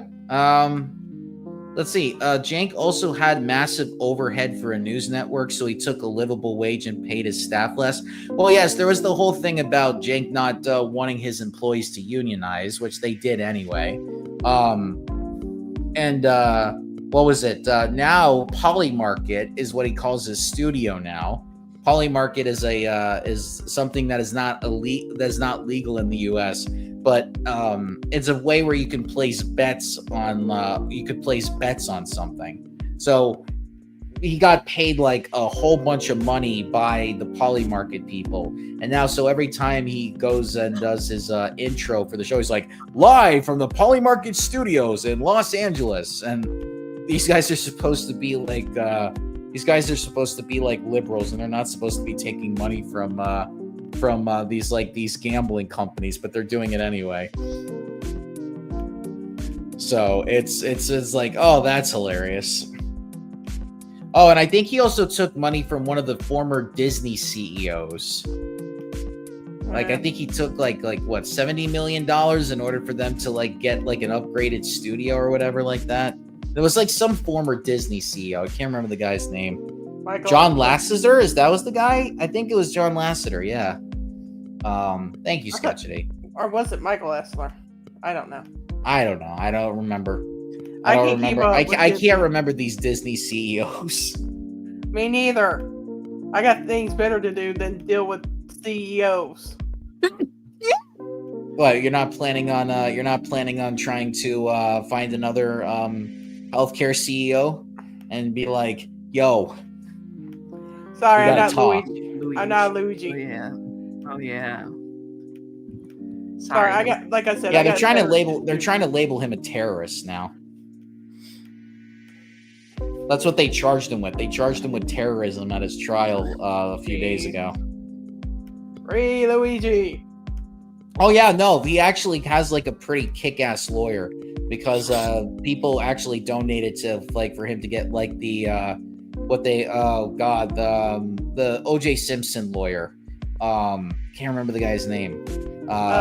Wait, is it the one who did the Chewbacca defense? It's not the same. It's not the same guy. I'm saying it's not the same guy, but it's somebody that's just as powerful as him. Oh, in terms of the lawyer world, he basically got the Phoenix Wright of lawyers. If the glove don't fit, you must acquit.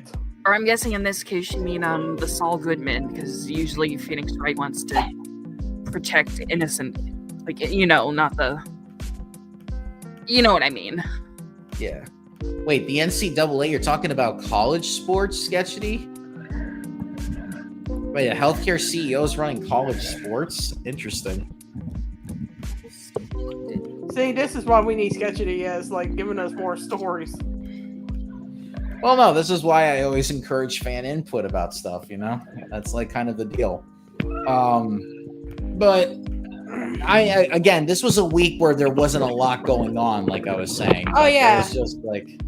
I like to thank our fans, the ones that are joining our Discord, helping us with like figuring out stuff, because a lot of things has been locked or messing up lately. I thank you guys for your input. Yes, our PR manager Circus here had to put that statement out. Because so when we get canceled, for something, Circus is going to be our PR manager on this one. Hey, I'm the oldest here. I might as well be the fucking PR manager. My client before he became my governor, he was a healthcare CEO. Damn. My client did not say that. Honor, you have no proof. Yeah, the honor is going to be the actual people online. They're all going to be the judges. Oh my gosh, hold on, I gotta share this. Still found something. I can't show this. It's an Instagram thing.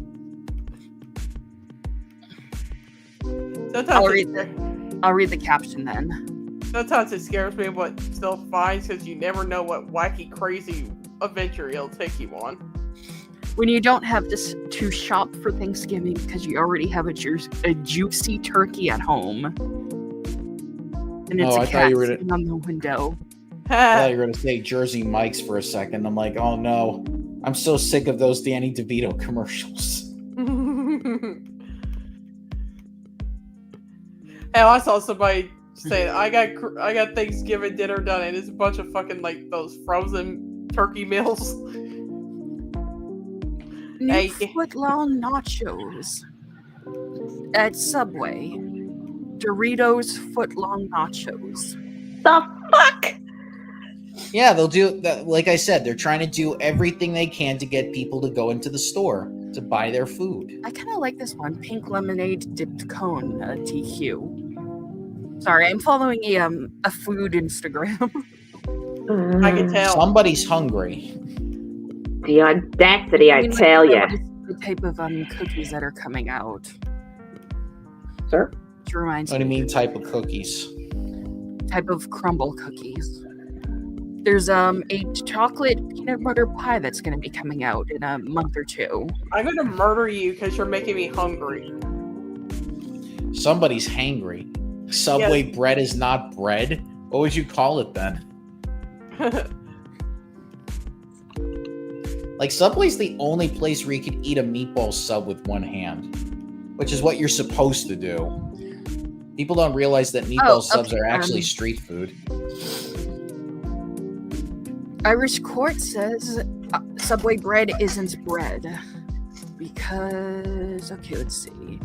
The country's Value-Added Tax Act of 1972 says tax-exempt bread can't have sugar, fat, and bread improver exceed 2% of the weight of flour. In Subway's recipe, sugar makes up 10% of the weight of the flour. According to the judgment, that's 5 times what the law deems acceptable. This is almost like Minnesota declaring pizza a vegetable because it has so many tomatoes in it because they consider tomato a vegetable. Okay, I'm going to go eat my way in Subway's bread is perhaps legally closer to cake than bread. Ooh, a meatball cake. That would be cool. I gotta try to see if I can do that one of these days. Dude. Just make a pasta cake and then just put meatballs like all over it. I mean, there's technically a recipe where you can actually make a pasta pie. I've never attempted it before. That is like, if I make that and it comes out the way I want it to, I will be the official master chef in my own brain. But it's like a literal pasta cake where you actually make it into a pie. Like an actual pie. Like you cut in there and you actually eat it like a pasta pie. And it's an actual thing. It's made in Italy. And I've only seen it in books. I've never seen it done in a video. But every time I look at the pictures, I'm like, that is the ultimate goal for me, to make that pasta pie. And if I could put meatballs on the top of it, and it would just make it look like so delicious, like a cake, like a pasta cake, and the meatballs are just like the confectionery on top with a lot of pecorino cheese on there. Oh, I am going to be in so much heaven at that point. That sounds well, fans, your host has finally fried my brain. Fried our brains. I'll send videos of pasta pie. God damn you. Oh, Sylph's got links. Oh, no. Yes, exactly like that. Exactly like this. Hold on. Presenting. Share screen. You share screen or you share screen? I'm Somebody sharing screen. Okay. I'm sharing. There it is. Pasta pie. And they're using rigatoni, which is even better. That is beauty right there. That is exact beauty. And they put so much cheese on the top. Once you cut into that, it's going to be cheesy goodness. With the sauce in the middle of that. Oh my goodness. Oh, you went in my trash like a little brat. Hold on a second. I keep telling Joey he needs to make his own cooking segments for this damn show. I wish I could do just like a live stream where it's me just cooking on here and people would just watch. That's the point. But then you wouldn't be able to be a part of it because I would have to be doing it through my phone. But hey, that's why I say you need a laptop to do this type of shit. But I don't know if I want to expose myself on camera. What? Not like that, Sylph. No, we're talking about Joey having his own like live cooking God channel. damn. Yeah, I know.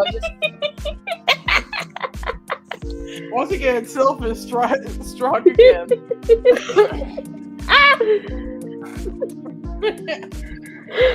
And now my asexual brain is kicking in.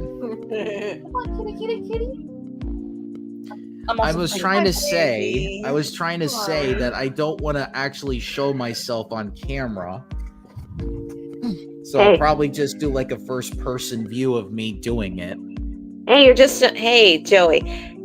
You kind of did show yourself a little bit. I did not. I did not set myself up for it. That's what she said, joke. I call bullshit because remember when we did Legends and you had like your camera on during like one of your episodes that I was on? Yeah, that was like 5 years ago. Nowadays, I wouldn't be so comfortable with doing that anymore. People can change their minds when they do things like that. I know. I'm just saying. Ooh. Sorry, I see a really cute plush. Isn't there a thingy BuzzFeed did like that?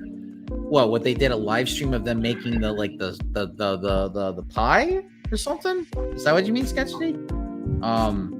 Because I would definitely show myself well, not me, but I would definitely show the cooking of like making a bolognese, for example, because that's like a prime sauce to make for pasta. But no, the pasta pie is like the ultimate dream. I know, because, right, Lola? What is it? Stanley Tucci actually has like a cookbook where it actually shows like his family recipe for making that, and I'm like, oh man, I just got to get myself like one of those mixers because I hate doing everything by hand. So if I just do the mixer and I just make myself like a base for the pie and just put the pasta in there, ooh, that would be so good. Hey Lola, I know, right, girl? Little lady. Yeah. No, speaking of dogs, Kona has not been feeling well actually. Kona's had this big rash near her stomach. And so it was completely red when we found it, and apparently she's been constipated. So we've had to feed her less. Let's see. Sketchy saying there was a recipe of a giant pie BuzzFeed did, and there was a bunch of different recipes. Well, they must have been doing like a pie month or something.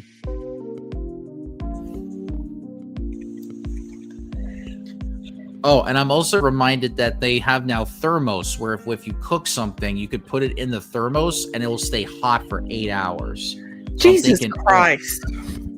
So I'm thinking if I make that pie and I put it in the thermos, I can bring it to work and then I can have everybody try it. Why does everybody want to knock on my damn door when I'm doing a show? Because you're very popular. I don't want to be popular. You are like the anti-Timmy Turner. I know. I just want to do my show and be left alone. I spent enough time in the circus. Yeah, you don't want to impress Trixie. Yeah, last thing I need to Not bad. tell me I'm pretty. I mean, what they did to her in the show. Is that ever a point where we just talk about Fairly Odd Parents? I mean, that could be interesting. Can we? We could do an omnibus of Fairly Odd Parents. We could do that next week. For a Christmas special? Why not? Hey everybody, let's torture ourselves by like going over Fairly Odd Parents. I'd rather not do that. I'd rather wait till next year to do that. God damn it. And don't we have like an omnibus we haven't fully done yet, or? Well, it depends on what we're talking about. Mm-hmm. It depends on what show you're talking about, I mean. Right. Sorry. Woo, it's hot in here. I mean, we can always finish the Simpsons one. We can just do the classic omnibuses for that, because I think we're going into the third season. Boy. I don't even know where we left off after this. I know we finished season 2, so season 3 would be next. I don't really want to talk about the Simpsons on Christmas. Even though they have such great Christmas specials. Nah. Yeah, my favorite is like when Bart is contemplating whether he wants to steal the game or not, and like Mario and Luigi in his own mind is like, "Go ahead, Bart, take the Bone Store game." Mm-hmm.